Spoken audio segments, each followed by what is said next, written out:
Dear brothers and sisters, we ask Allah subhanahu wa ta'ala to give long life to our host Abu Muslima.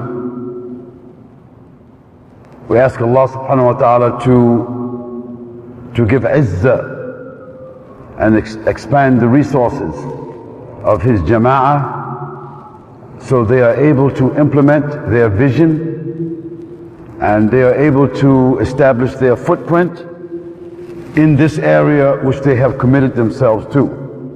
We ask Allah subhanahu wa ta'ala that He give to him a circle of soldiers who will guard his vision and his purpose and his family, and that Allah subhanahu wa ta'ala give to him a generation beneath him who will hold this vision until it grows like bamboo. And if anybody knows, when you plant bamboo, it doesn't grow like an apple tree. An apple tree can grow and fruit in 3 years, but bamboo, it takes at least 20. So we don't look for things to happen fast, but generational. We ask Allah to give long life to Imam Okasha. When I met his mother and father in Ghana, I said to them, I wish I had a son like him. And they said to me, okay, he's living in your country, he's your son. So I called him this morning and I asked him if he was on the East Coast. He said yes. I said, then I'm going to be with Abu Muslima and his jama'ah, and you need to be there. That's why he's here today. May Allah bless him, inshallah. We ask Allah to give us the opportunity to frequent his circles so that he can give to us more. And he read that profile only because I have great-grandchildren and grandchildren who's here today. And I just want them because I didn't have the time to spend with them. They don't know me. But I just ask him to read that only so they will know something, that a piece of paper was read. And maybe one day they will go to a library and they say, my grandfather, he wrote that book there. Or my grandfather, he supported this masjid there, or something. And this is what we ask Allah for, to bless us with some kind of legacy. Brothers and sisters, we select this subject, Islam in America, because of the climate that we are in. And you know, the best steel comes from the hottest fire. And the wagons are circling us as we speak. Allah subhanahu wa ta'ala has given to the kuffar sophisticated weapons. But the weapons which is the most sophisticated is the weapons of media. So that through media, they can change people's minds. They can create misconceptions that make people think it's the truth. And they can fashion for the people a brand that people will think what Islam is, and we know that it is not. And we don't need to mention the names, because whether they're A, B, C or X, Y, Z, whatever, we know that Islam can be known from the akhlaq. A Muslim can dress, a Muslim can talk, a Muslim can whatever, but we know the Muslim from the akhlaq, the behavior. No one can fool you if you look for the behavior, but if you're looking from the outside, some kind of uniform or some kind of lihya or pants or some kind of cloth or some kind of calligraphy or whatever, you will be fooled. Because I remember when I became a Muslim, I used to belong to a group which is called Darul Islam Movement. And one of our aspirations was to establish an Islamic state in America. Can you believe that? Some guys is 19, 20 years old in 1970. We talking about Islamic state? Wallahi, I'm sure glad we ain't talking that right now. Not that Islamic state is not a legitimate aspiration, but that some people, they took the words. They say, if you want, your children want, and your grandchildren, you want Islamic state, we make it for you. We make it with all the calligraphy and all the drapings and everything. But the behavior is like the behavior of shayateen. Now our task is that we have to produce the fragrance so people can smell Islam, people can taste Islam, people can hear Islam, people can feel Islam. And in spite, walau, as Allah subhanahu wa ta'ala says, هو الذي أرسل رسوله بالهدى ودين الحق ليظهره على الدين كله ولو كره الكافرون ولو كره المشركون ولو كره المنافقون. And I want to add another walau, although it's not in the Quran. Walau karihal. And even though the haters will detest it, this deen will rise. The Prophet ﷺ says in one of the mu'jiza of Islam, when the Prophet ﷺ made the Mi'raj and he made the Isra and the Mi'raj, which itself is a mu'jiza, long before the people they even knew where the moon was at, long before the people even thought about outer space, long before that, Allah took his servant from Mecca to Jerusalem, and from Jerusalem he took him to Sidratul Muntaha. And we believe that, although we cannot justify that in scientific terminology. But it is our iman that he did Isra and Mi'raj, and he was back in his bed, and the bed was still warm. So he said, sallallahu alaihi wasallam, أو كما قال رسول الله صلى الله عليه وسلم, when Allah took me on the Mi'raj, I saw the earth in miniature. I saw the earth in miniature. Like the what they call the astronauts, they just recently saw the earth in miniature. He saw it. He said, and Allah showed me what will go in it and what will come out of it.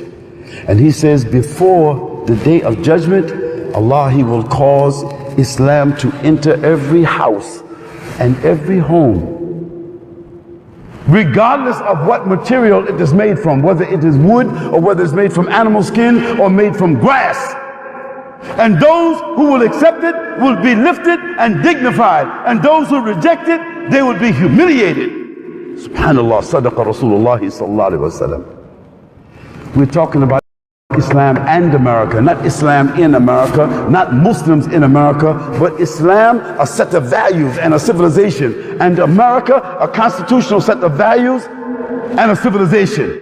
It's our job to extract the values of Islam and extract the values of America, the good, which is all good, of Islam, and to take out the good from America and then to blend them, because this is the Prophet ﷺ was sent with Islam not for that time, not for this time, but for every time and every place and every situation and every circumstance.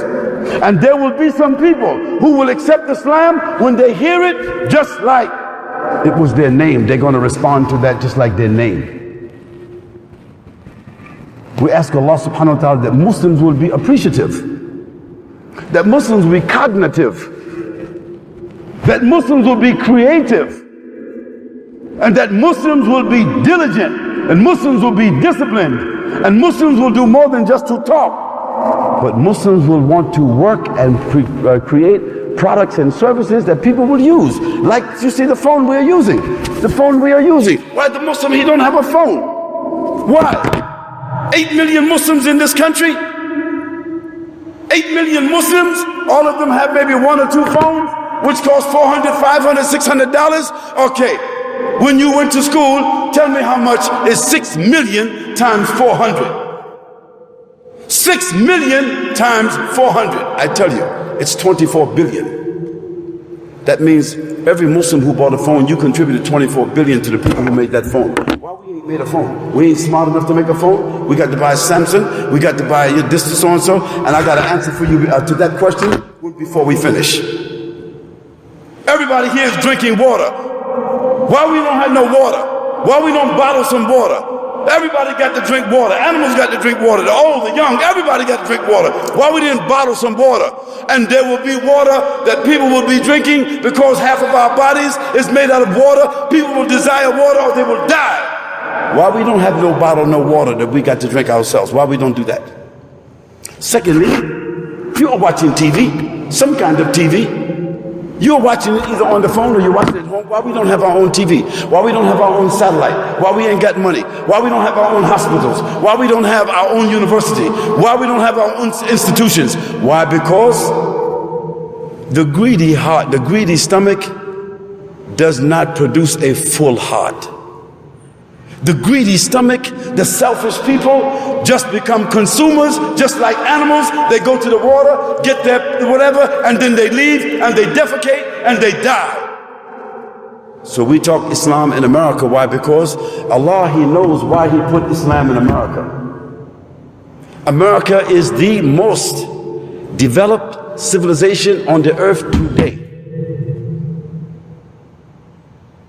Islam, Allah wanted Islam to be here. It didn't come because of chance.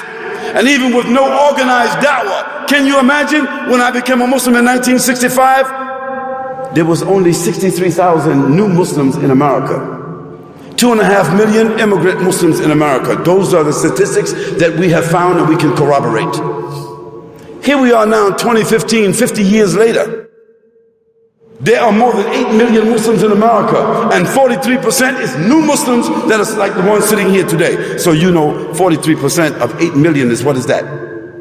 This is 3.6 million from 63,000. Because Allah, He wants that. And Allah don't shoot dice. Allah did that by design. Because Allah, He wants that this earth, it will respond to Islam, and some of His people will respond to Islam. But brothers and sisters, just because people is accepting Islam, this does not mean that Islam will overcome just like that. No. We have to be tested.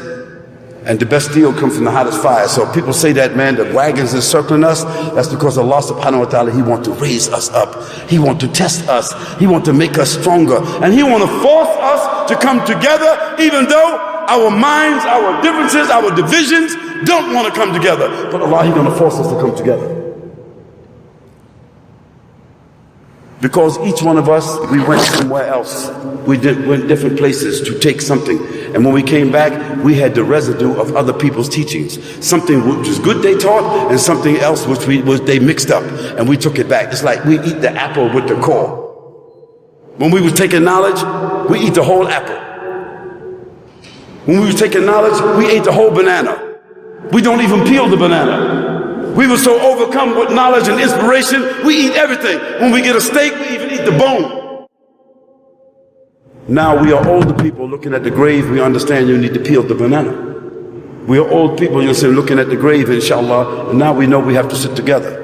And I understand the prayer is at 7. So if some of you sitting there saying, Inna salata kanat ala al-mu'minina kitaban mawquta, the Imam, he told me, if we need to delay the prayer a little bit, Sheikh, just keep talking. This is what you told me, Sheikh?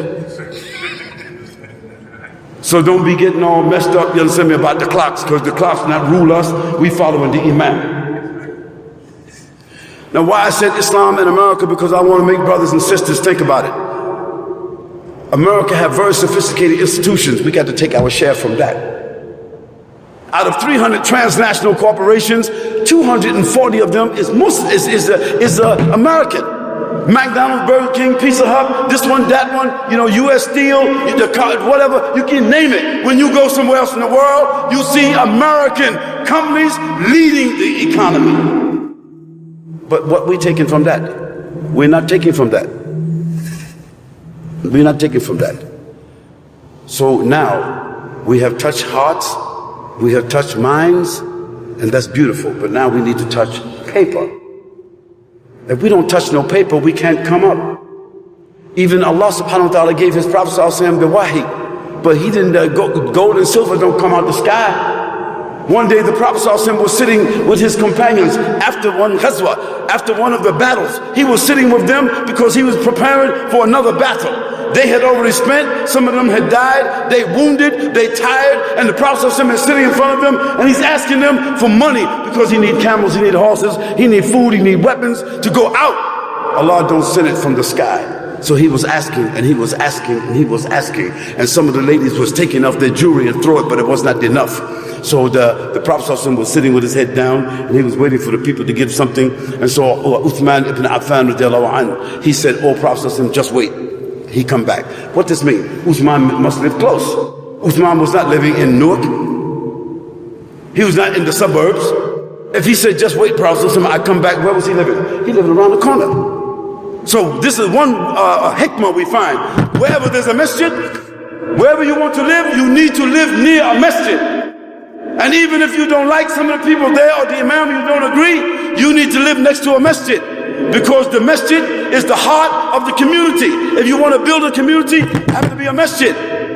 But if you're living in the suburbs, chilling out in your high-rise roachinettes, and you got to drive 30 minutes to come to the masjid, sometimes you're going to miss it because you don't feel like driving or you ain't got no gas. So Uthman, he said, Ya Rasulullah, just wait one moment. He come back with a bag of silver because he thought that's what would help.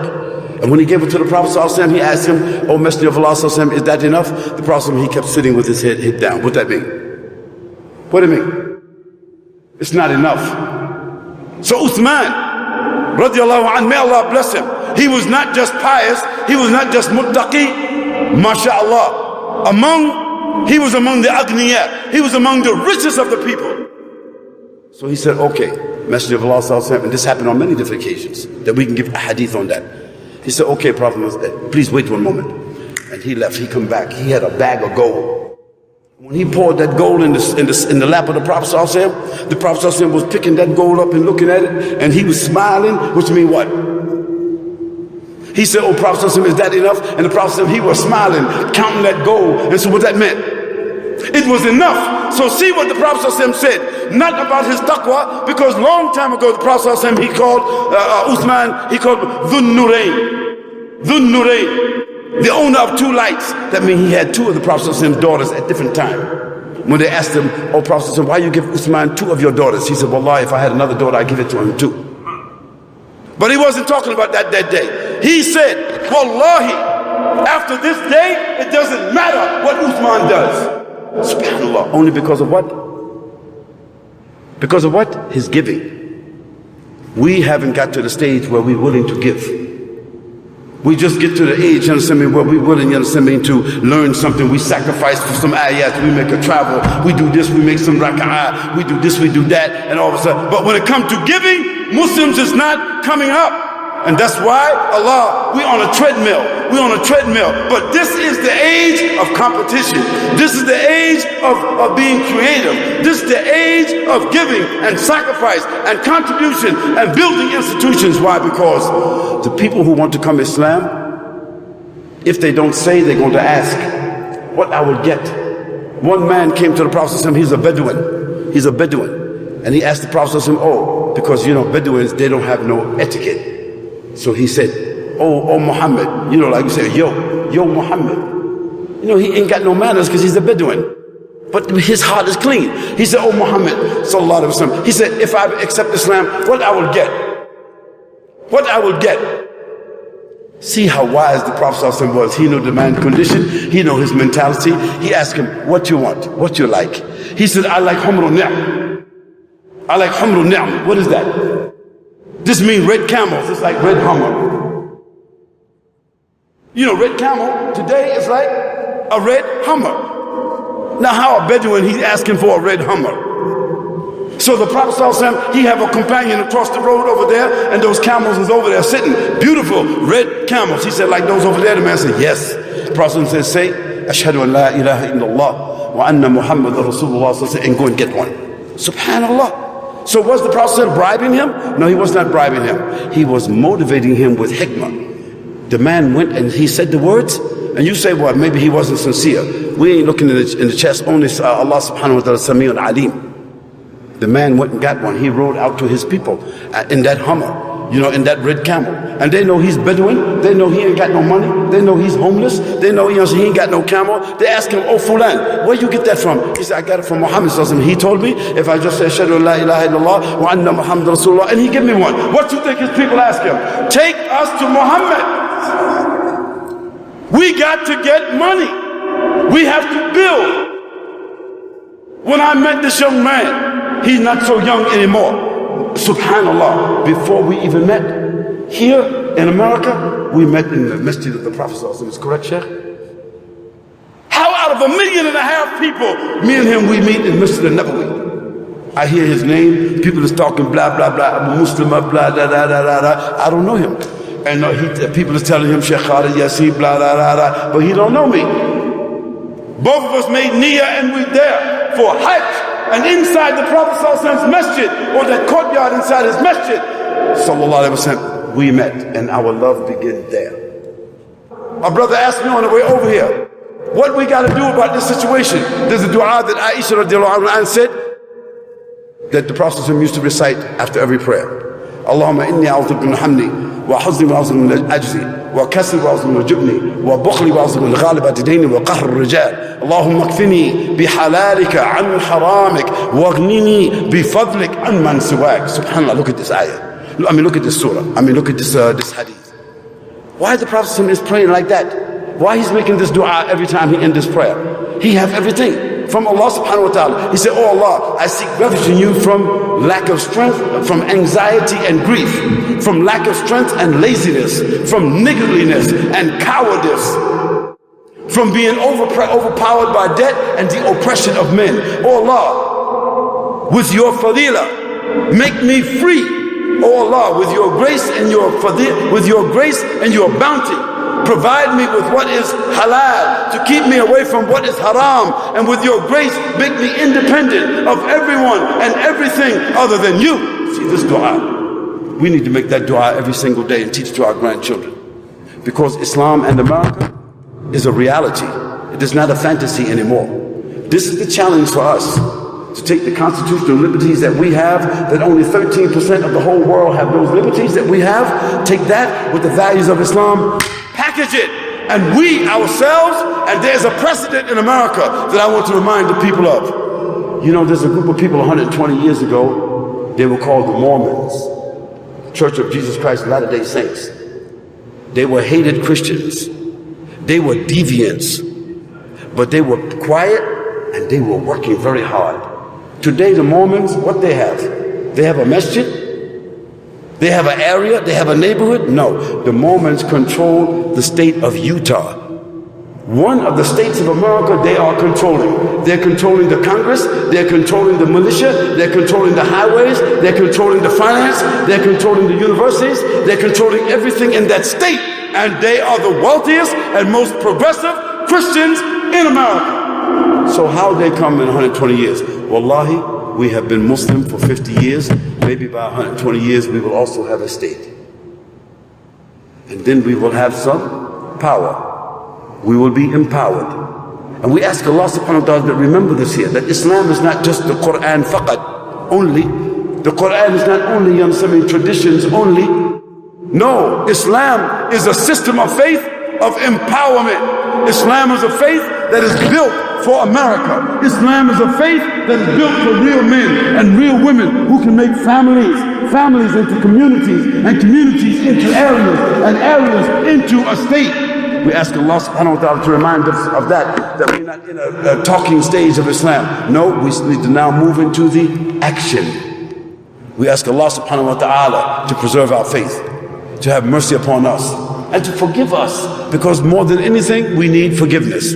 We say subhanakallahumma wa bihamdik wa nashhadu an la ilaha illa ant wa nastaghfiruka wa natubu ilayk. Subhana rabbika rabbil izzati amma yasifun wa salamun ala al mursalin walhamdulillahi rabbil alamin.